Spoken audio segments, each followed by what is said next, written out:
Hello everybody. Today we will discuss about antonym. Our first question is antonym of fantastic. तो सबसे पहले हम लोग फैंटास्टिक का हिंदी मीनिंग देख लेते हैं कि इसका हिंदी मीनिंग क्या होता है। तो फैंटास्टिक का मतलब होता है बहुत खूब या बहुत बढ़िया कह सकते हैं।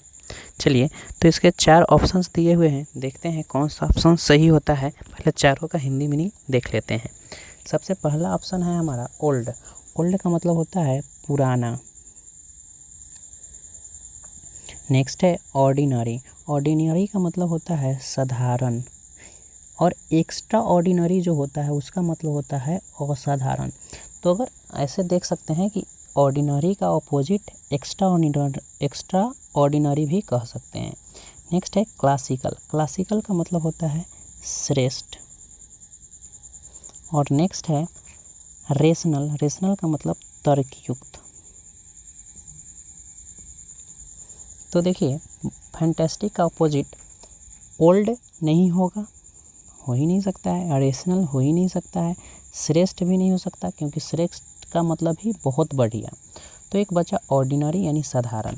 तो बहुत अच्छा का उल्टा हो सकता है साधारण। तो ऑर्डिनरी जो हमारे यहाँ पे फिट होता है, तो फैंटास्टिक का अपोजिट ऑर्डिनरी होगा।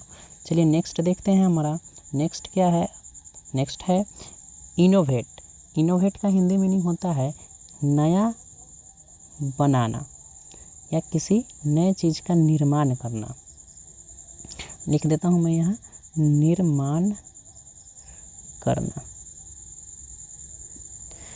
ऑप्शंस देखते हैं। पहला ऑप्शन है सेल। सेल का मतलब होता है बेचना। बाई। बाई का मतलब खरीदना। क्लोज माने बंद करना। और लास्ट है कॉपी। कॉपी का मतलब होता है नकल करना। नकल। तो देखिए, बेचना सेल तो होगा नहीं, इसका अपोजिट बाई भी नहीं होगा, क्लोज भी नहीं होगा। तो हमारा बचा लास्ट, यानी किसी चीज़ का निर्माण करते हैं तो उसका अपोजिट उसी को कोई कॉपी कर लेता है। मतलब निर्माण करना का अपोजिट कॉपी करना यानी नकल करना। तो इनोवेट का अपोजिट हो गया हमारा कॉपी। चलिए नेक्स्ट देखते हैं। नेक्स्ट हमारा क्या है? तो नेक्स्ट है एसिटिसिज्म। एसिटिसिज्म का मतलब होता है सन्यासी या वैराग्य। वैराग्य। वैराग का मतलब दुख भी होता है, दुख। चलिए फर्स्ट देखते हैं। First comfort. कंफर्ट का मतलब आराम।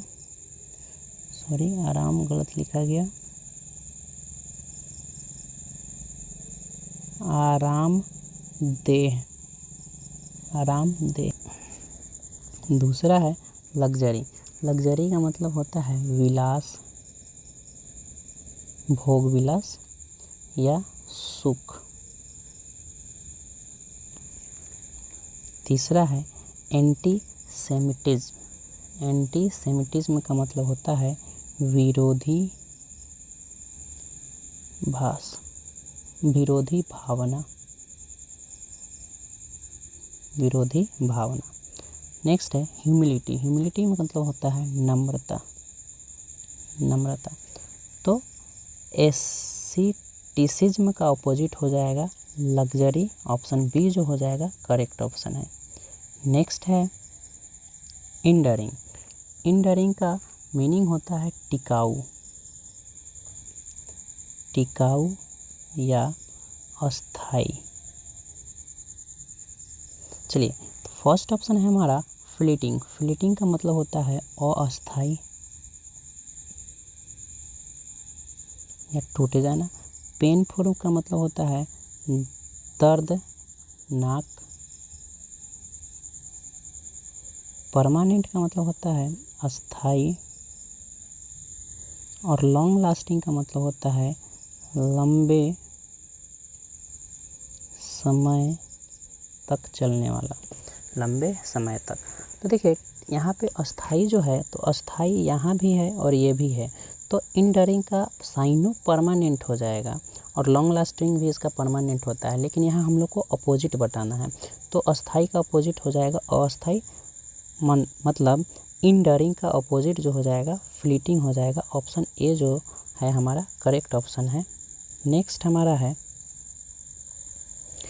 डिसोल्यूशन। डिसोल्यूशन का हिंदी मीनिंग होता है विघटन। विघटन, विघटन का मतलब कोई चीज़ ख़त्म हो जाना, बर्बाद हो जाना, है ना। यहाँ लिख देते हैं बर्बाद हो जाना, बर्बाद होना।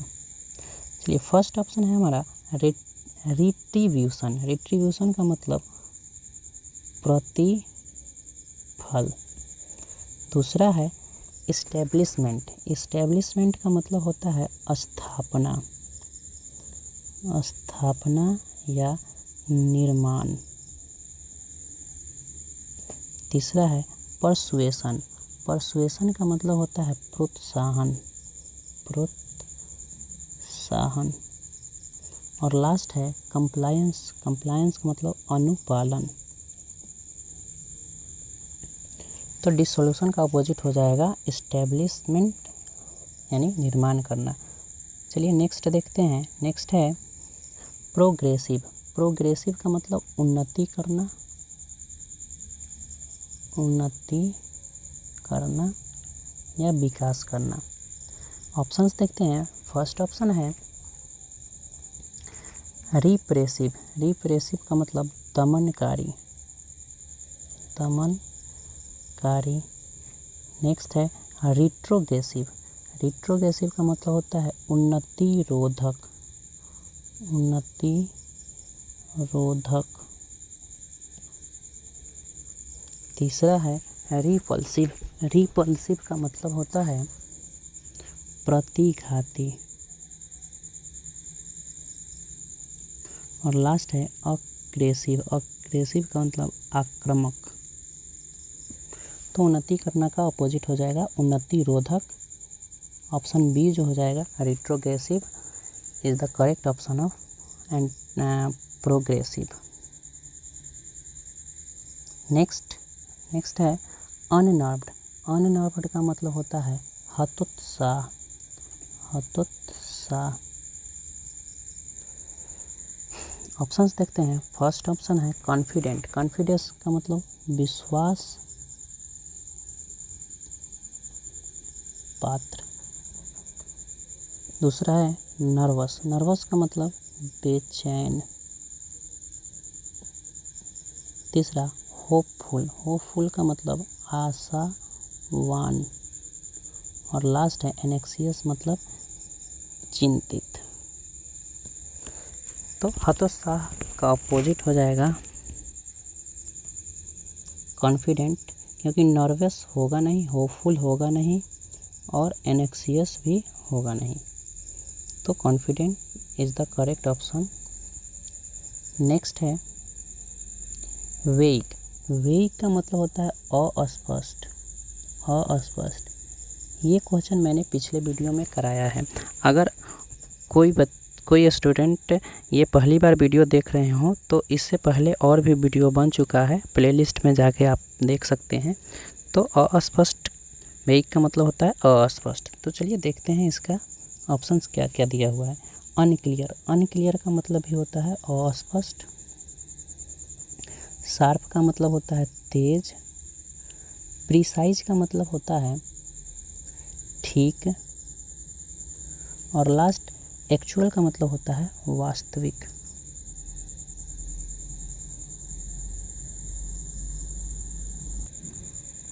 तो देखिए ऑप्शन ए तो होगा नहीं, ऑप्शन डी भी नहीं होगा, ऑप्शन सी भी नहीं होगा, बचा हमारा ऑप्शन बी। तो तेज, शार्प का मतलब तेज भी होता है और अस्पष्ट भी होता है। तो अस्पष्ट का अपोजिट अस्पष्ट हो सकता है। तो ऑप्शन बी जो होगा हमारा करेक्ट ऑप्शन होगा। नेक्स्ट है हार्मनी। हार्मनी का अपोजिट हार्मनी का मीनिंग होता है एकता या मेल मिलाप। फर्स्ट ऑप्शन है हमारा डिसएग्रीमेंट। डिसएग्रीमेंट का मतलब होता है मतभेद। दूसरा है मेलोडी। मेलोडी का मतलब होता है लय तीसरा है कन्फ्यूजन। कन्फ्यूजन का हिंदी मीनिंग होता है भ्रम, और कॉन्कॉर्ड का मतलब होता है एकता। तो यहाँ पे कॉन्कॉर्ड जो हो जाएगा वो तो साइनो हो जाएगा हार्मनी का, लेकिन यहाँ हमको एंटोनिम बताना है। तो एकता का अपोजिट मतभेद होता है, तो हार्मनी का अपोजिट जो हो जाएगा वह डिसएग्रीमेंट हो जाएगा। ऑप्शन ए जो है वह करेक्ट ऑप्शन होगा। चलिए नेक्स्ट देखते हैं, और आज का लास्ट है पर्पसली। पर्पोजली ऐसे भी कह सकते हैं। इसका मतलब होता है जानबूझकर, जानबूझकर। चलिए इसके ऑप्शंस देखते हैं क्या क्या दिया हुआ है। हाफ हार्टली, हाफ हार्टेडली का मतलब होता है आधे दिल से, आधे दिल से। दूसरा ऑप्शन है टिमिडली। टिमिडली का मतलब